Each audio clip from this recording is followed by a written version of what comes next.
Quando nós imaginamos que, de certa forma, já tínhamos visto tudo, ou quase tudo, nós chegamos à conclusão que nós estamos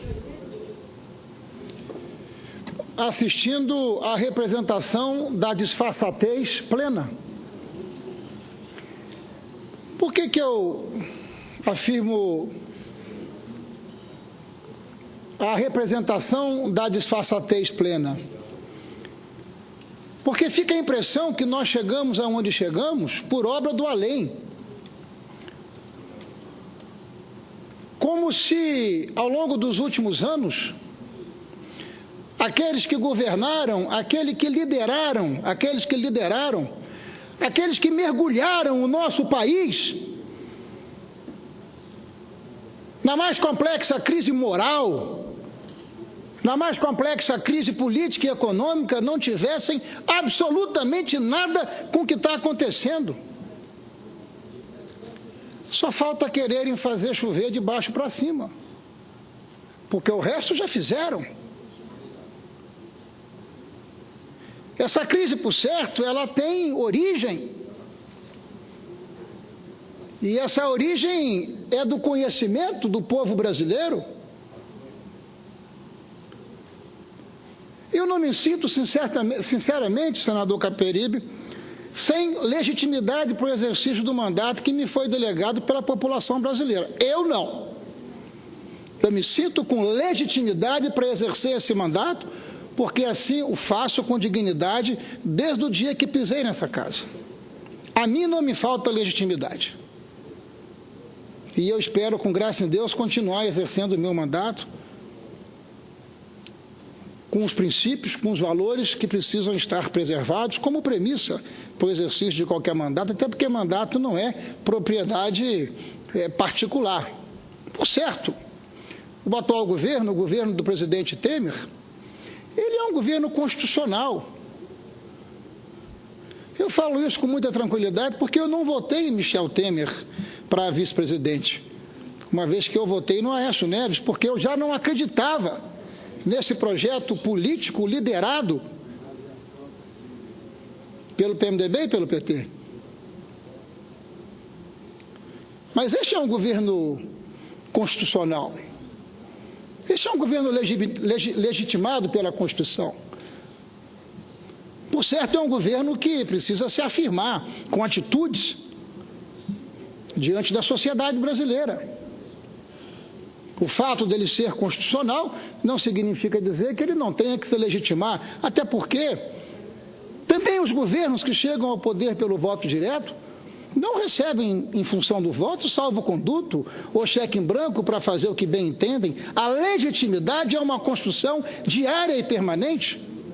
Ela é cotidiana. Não apenas o presidente, como qualquer um de nós que exercemos mandato popular. É evidente que, a meu juízo também, esse governo tem cometido alguns erros. Errou no episódio do ex-ministro Gedel Vieira Lima. Erra quando classifica aquele episódio como um fatorzinho. Não, aquilo não é um fatorzinho. Pode até cometer erros novos, mas não pode cometer os mesmos erros que levaram o governo da ex-presidente Dilma ao impeachment, por terem violado os princípios todos que violaram. É preciso que nós tenhamos um pouco de sinceridade em relação às coisas e aos fatos, porque nós não chegamos aqui por gravidade. Todos esses fatos que estão relacionados nessa delação premiada do senhor Cláudio Melo Filho, funcionário da construtora Odebrecht, eles aconteceram diante dos olhos do governo da ex-presidente Dilma. Não foram fatos nem atos cometidos durante o atual governo. Todas essas medidas provisórias foram editadas, foram sancionadas, foram apoiadas pela base do governo da ex-presidente Dilma. São estarrecedoras as declarações do senhor Cláudio Melo Filho no fim de semana. Muitas delas me chamaram a atenção porque revelaram o nível de promiscuidade entre a área pública e a área privada. Um patrimonialismo sem limites, onde o privado se apropria do público como se pudesse dominar o ambiente da cena. Me chamou a atenção, sobretudo como capixaba, como senador do Espírito Santo, a maracutaia, a organização criminosa que foi constituída entre esta construtora, a equipe econômica do governo da presidente Dilma e senadores dessa casa, através da resolução 72, que pôs fim a um dos melhores e maiores instrumentos de fomento e desenvolvimento econômico e social do Estado do Espírito Santo e dos nossos municípios, o Fundap. É estarrecedor ver que, além de todos os crimes que foram praticados contra o povo brasileiro, até mesmo esse fundo de desenvolvimento, o Fundap, que foi criado, senador Eumano Ferri, no final dos anos 60, no início dos anos 70, como instrumento para dinamizar a atividade portuária do meu estado, como vocação natural em função da nossa condição geográfica. Saber que até mesmo esse fundo foi alvo, foi objeto, foi escopo dessa organização criminosa.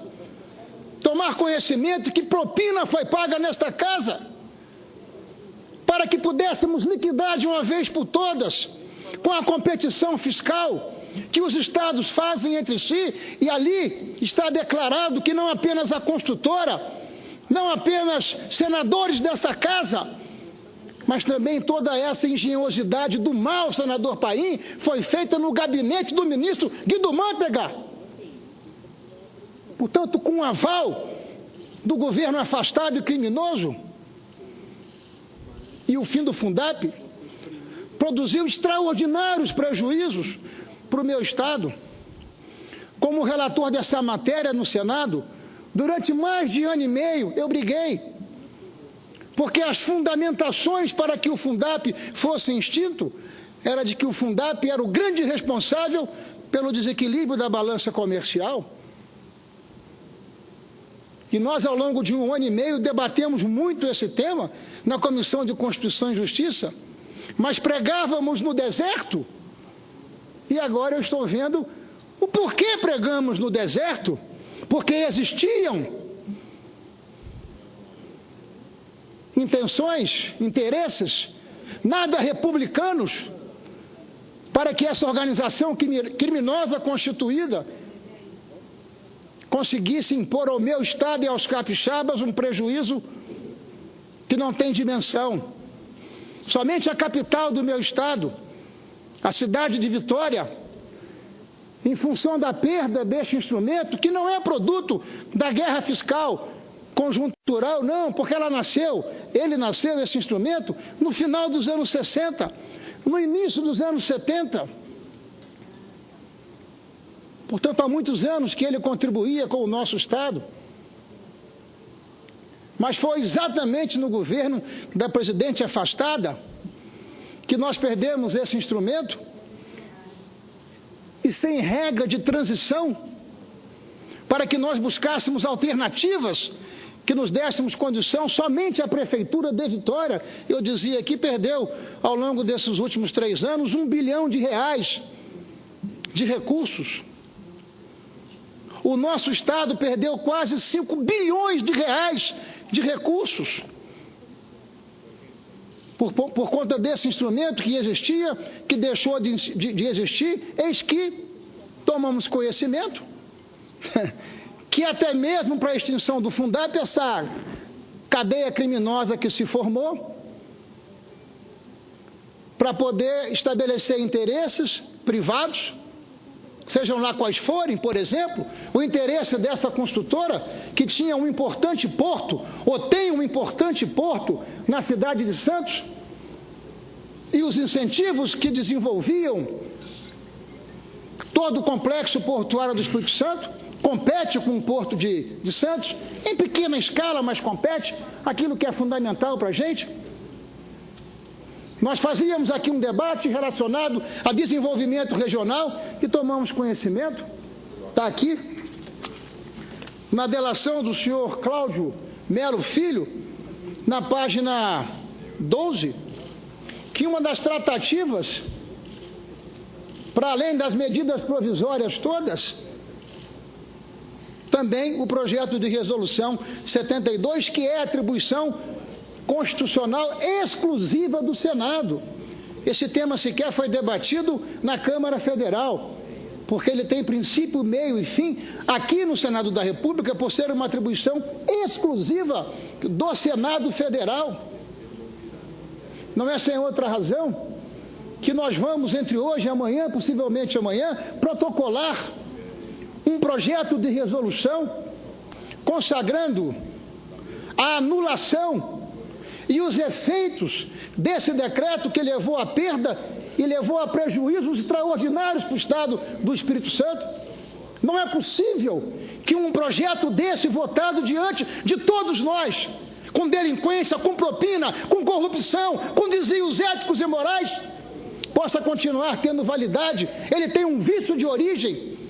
E por isso mesmo vamos apresentar um projeto de resolução, concluindo pela anulação dessa votação e, por evidente, dos seus efeitos, por interesses, por motivações estranhas ao processo legislativo. Isso é o mínimo que o Senado pode fazer para reparar esse dano cometido injustamente, covardemente contra o Estado do Espírito Santo. Se perdêssemos essa votação num debate político, vai lá, a vida é assim, você ganha, você perde, mas no tapetão não. Por esses estímulos que estão relacionados aqui na delação do senhor Cláudio Melo Filho, isso não, nós não podemos aceitar. De igual forma, vamos à justiça. Vamos representar em juízo, senador Ferraz, para que a justiça possa anular uma decisão como essa, eivada de vícios, de desvios de finalidade, pelos fatos que estão denunciados. Eu ouço com enorme prazer o senador... Quero lhe adiantar que Vossa Excelência conta com o nosso apoio. Na verdade, essa organização criminosa que agiu no Congresso Nacional cometeu danos irreparáveis à sociedade brasileira e, como Vossa Excelência acaba de colocar, ao Estado do Espírito Santo. Vossa Excelência tem inteira razão de manifestar sua indignação. Eu queria também lhe dizer que eu nada tive com o governo do PT, do PMDB, absolutamente nada. Ao contrário, fui tratado como adversário, trataram sempre duramente, não é? E muito menos agora com o governo de Michel Temer. No entanto, é necessário que a gente reconheça, nós somos legitimamente, institucionalmente legítimos, porque fomos eleitos. Quando eu falo de legitimidade, legitimidade política. A sociedade não nos tolera mais, não nos suporta. Nós temos tido manifestações, e olha que o povo conhece a minha posição, mas por onde a gente anda, o descrédito em relação à representação política é gigantesco. Do mesmo jeito que a Lava Jato, ela está desmontando o sistema de corrupção num setor, só num setor, por enquanto, que é o da construção civil. A corrupção no Brasil é sistêmica e nós sabemos disso. O que eu sugiro que nós possamos contribuir com o desmonte da corrupção no país. Como é que nós, parlamentares, como é que nós, Parlamento, Congresso Nacional, poderíamos nos dar as mãos às investigações? Conclamando para uma nova eleição. Eu tenho convicção, tenho certeza que se nós aqui mantivermos esse entendimento e construirmos esse entendimento para convocar a sociedade para uma nova eleição, muda completamente o olhar da sociedade em relação a nós. Eu me sinto extremamente constrangido de ser olhado com desconfiança, até porque eu não tenho participação, eu sou um político que construiu uma vida política com relação direta com a sociedade. O povo lá no meu estado vota comigo e vota assim, eu voto no Capi de graça. Não sei se vão continuar votando, eu espero que sim. Mas e dizem para mim, eu voto em você de graça, ou seja, eu não preciso de volumes de recursos fantásticos, como nós estamos vendo comentário todas as horas nas delações, porque são volumes de dinheiro que a gente sabe que se transforma em voto mesmo, se transforma em voto, porque o poder econômico tem esse poder, não é, de contagiar, de induzir e de comprar consciências, não é?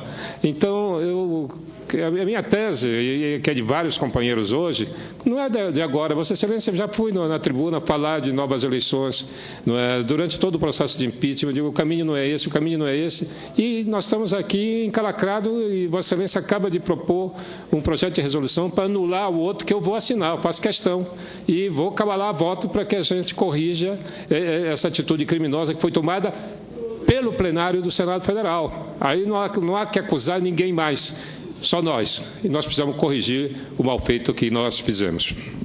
Agradeço a Vossa Excelência, e assim como Vossa Excelência, eu disputei vários mandatos na minha vida política. Eu fui de vereador a deputado estadual, deputado federal, vice-governador e agora senador pelo Estado do Espírito Santo. Por certo, nenhum de nós deve deixar de desconhecer a crise por que passa a democracia representativa em nosso país. Mas o centro, o núcleo desta crise,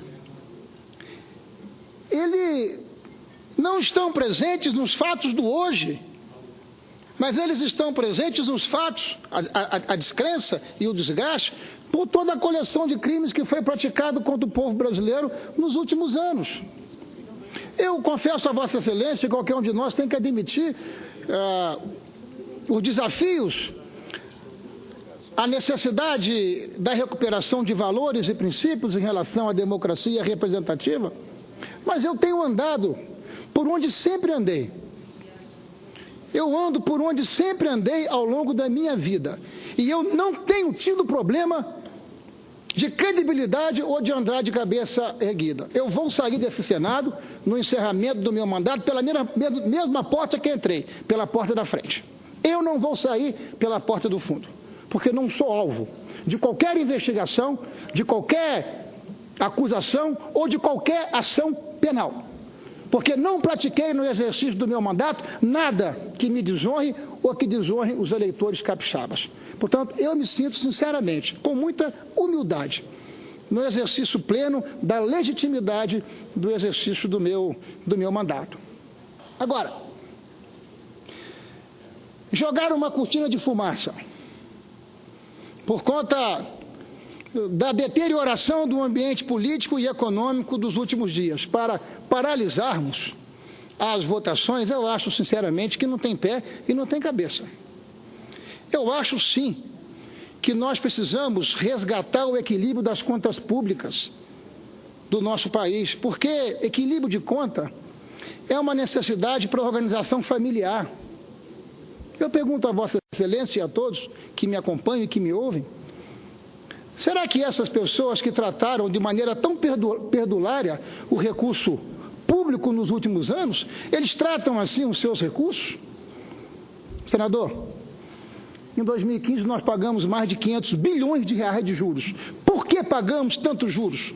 Porque desequilibramos as contas públicas. Porque endividamos esse país para além daquilo que devíamos e que podíamos.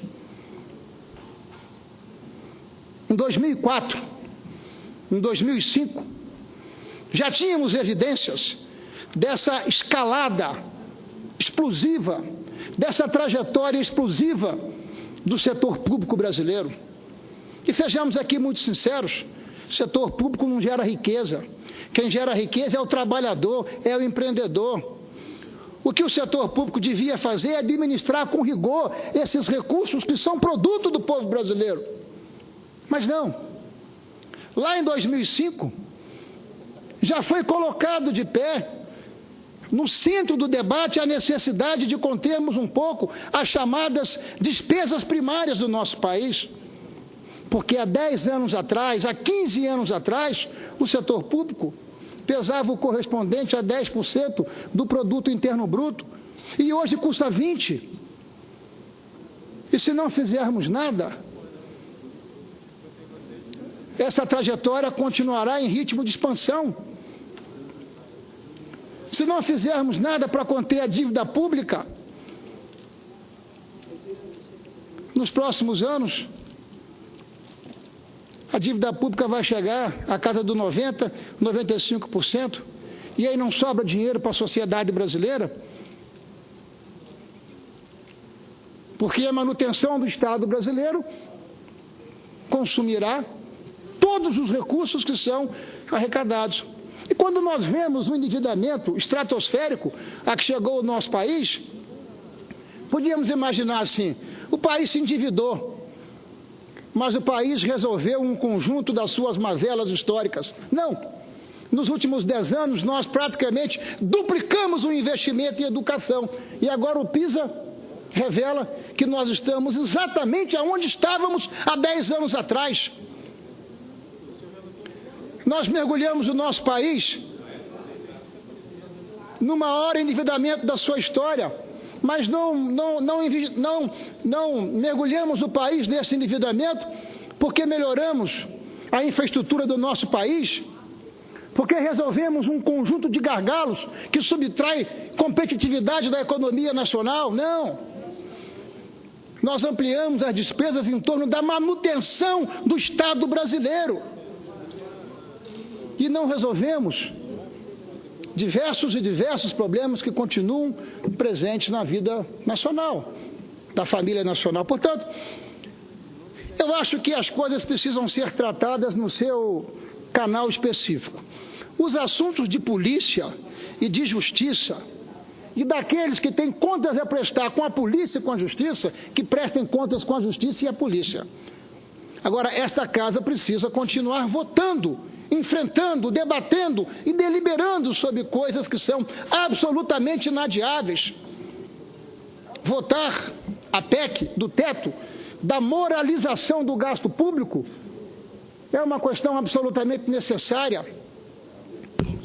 Fazer ajustes na Previdência é absolutamente necessário, até porque, se já tivéssemos feito lá atrás, talvez não fosse necessário, senador Paulo Paim, propostas duras como essas que estão sendo apresentadas à população. Senador Ferraz. À população brasileira. Claro que são propostas duras. Agora, duro, sabe o que é? Duro é o trabalhador ter direito a receber a sua aposentadoria e chegar no banco, ter o direito, mas não ter o dinheiro para receber, como nós estamos vendo acontecer no estado do Rio de Janeiro. Senador Ferraz. Como nós estamos vendo acontecer, eu vou ouvir Vossa Excelência. Obrigada. Como nós estamos vendo acontecer em outros estados da Federação, como o estado do Rio Grande do Sul, como o estado de Minas Gerais, que acaba de decretar calamidade pública. Ora, o direito, ele tem que vir acompanhado do financeiro. Nós não podemos continuar sendo um país de direitos e de poucos deveres. De que vale o direito se esse direito não tiver o dinheiro para lhe compensar? E é o que está acontecendo no estado do Rio de Janeiro, cujo déficit previdenciário, segundo dados estatísticos oficiais, chega esse ano a casa de 15 bilhões de reais. Então, o aposentado que deu a sua vida, ele vai no banco receber o seu dinheiro pelos seus proventos. Ele tem o direito, mas não tem o dinheiro. Daí que vem a necessidade de nós equilibrarmos as contas públicas para que o Estado brasileiro possa continuar honrando os deveres que tem e, sobretudo, os deveres que tem com os aposentados. Mas ouço a senadora Vanessa Tresotin. Muito obrigada, senador Ferraz. Senador, eu acho que todos nós que ocupamos a tribuna no dia de hoje tratamos e trataremos do mesmo assunto. Afinal de contas, o Brasil foi, desde a semana passada, está vivendo um momento de uma intensa instabilidade. Primeiro foi o que aconteceu semana passada, que fez com que as sessões fossem suspensas por 2 dias, canceladas por 2 dias, e agora essas denúncias, delações, que não querem entrar no mérito, mas o fato é que vivemos um turbilhão. um turbilhão em um momento, talvez, da mais extrema instabilidade e crise. Então, Vossa Excelência aqui está defendendo a seguinte tese: vamos continuar, não podemos parar o Congresso, parar o Brasil por conta disso, vamos mostrar que as instituições estão funcionando. Senador Ferraz, as instituições não estão funcionando. Para que chegássemos amanhã com a possibilidade de votar a PEC 55, o que aconteceu na última quinta-feira? Vossa Excelência estava aqui e acompanhou. Senadora Gleisi pediu inscrição para a primeira sessão de debates. A ela sequer foi dada a palavra. Foram em 7 horas realizadas 3 sessões, senador. 3 sessões. E aqui ouvimos ainda que era para recuperar o tempo perdido. 3 sessões, a revelia do que diz o regimento interno da Casa. Então, Vossa Excelência fala que como se o conteúdo dessa PEC 55 fosse a única saída para o Brasil. Não é verdade. Olha o que diz as Nações Unidas. O orçamento para o ano que vem, todos sabem que ele já está sendo construído baseado no conteúdo da PEC 55. O único item, senador Ferraz, que tem reajuste, o único item que teve mais de 68% de reajuste, o que é? Qual é? Encargos da dívida, pagamento de juros, que passa de 519 bilhões para 870 bilhões, enquanto com saúde e educação juntos não se gasta mais do que 200 bilhões.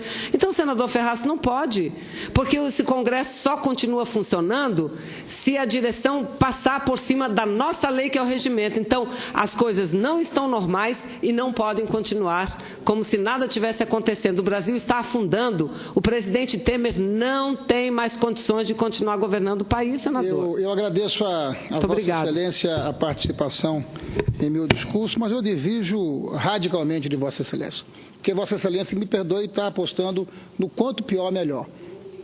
E eu vou dizer por quê. Primeiro, que nós estamos vivendo uma quadra dificílima da vida nacional, estamos. Mas isso não começou agora. Isso começou com o governo que Vossa Excelência defendeu por anos a fio nessa casa.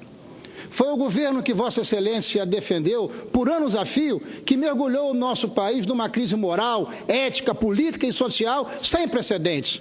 Foi o governo que Vossa Excelência defendeu ao longo desses anos todos que produziu o maior desemprego de toda a história. Eu ouvi Vossa Excelência, gostei muito da parte que Vossa Excelência me deu, mesmo divergindo, mas Vossa Excelência precisa admitir que há na tribuna um orador e que eu posso e devo fazer a contraparte daquilo que Vossa Excelência falou.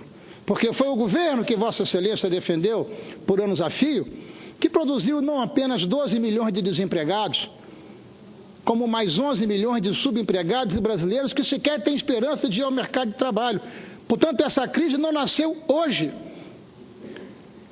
Essa crise vem se arrastando desde o período em que a presidente que Vossa Excelência elegeu mentiu escancaradamente aos brasileiros para se reeleger, prometendo o céu e entregando o inferno. Ora, tenha paciência. Por óbvio, nós precisamos separar a luta política daquilo que é do interesse nacional, e é do interesse nacional, sim, equilibrar as contas públicas para que nós possamos pagar menos juros, para que nós possamos ampliar a capacidade de investimento, porque governo algum desorganizou a economia brasileira, como desorganizou o governo que Vossa Excelência defendeu nessa casa por anos a fio. Um governo intervencionista, um governo que fez com a Petrobras aquilo que nenhum de nós poderia imaginar que fizesse, a mesma empresa que está sendo recuperada pelo engenheiro Pedro Parente. Portanto, essa crise não é de hoje. Essa crise tem nome, endereço, DNA, e Vossa Excelência sabe disso. Agora, a luta política, ela não pode superar a racionalidade. É evidente que quem tem contas a prestar com a justiça e com a polícia, que preste. Não é o meu caso. É evidente também que nós precisamos continuar levando essas mudanças e essas reformas adiante. Com certeza, o plenário do Senado não se acovardará diante dos seus desafios e dos seus compromissos. Agora, uma coisa é uma coisa, outra coisa é outra coisa. Por isso eu acho, sim, que nós precisamos concluir a votação da PEC do teto, da moralização do gasto público. Eu estou certo disso, vamos debater, mas eu estou certo que esse equilíbrio é absolutamente necessário ao povo brasileiro e ao Estado Nacional. Por isso mesmo, senhor presidente, eu encerro aqui agradecendo a Vossa Excelência toda a deferência e delicadeza pelo tempo e anunciando, senhor presidente, que com face nas denúncias que foram apresentadas, que levaram à extinção de um dos maiores e melhores instrumentos de desenvolvimento do meu Estado, sendo alvo dessa organização criminosa, o que nós temos revelado é que a construtora Odebrecht, senadores dessa casa e a equipe econômica do governo Guido Mantega se entenderam, e diz o delator, que pagou 4 milhões de reais a senadores para que essa matéria fosse aprovada aqui no Senado. Portanto, nós vamos protocolar um projeto de resolução propondo ao senador Álvaro Dias a anulação desta medida e, por óbvio, a suspensão dos efeitos desse projeto de resolução que levou ao fim e à extinção do Fundap, que causou enormes prejuízos ao Estado do Espírito Santo e aos municípios do meu Estado. Mas não apenas isso, nós vamos ingressar na Justiça, para que a Justiça possa aprofundar as investigações e, aprofundando as investigações, ela possa decretar nulo um ato como esse, que foi votado por esse plenário, muitos aqui inocentes, como eu, que votaram nessa matéria, que teve esse vício de origem que produziu deformações no produto do resultado. Agradeço, senhor presidente, a Vossa Excelência, às senhoras e aos senhores senadores.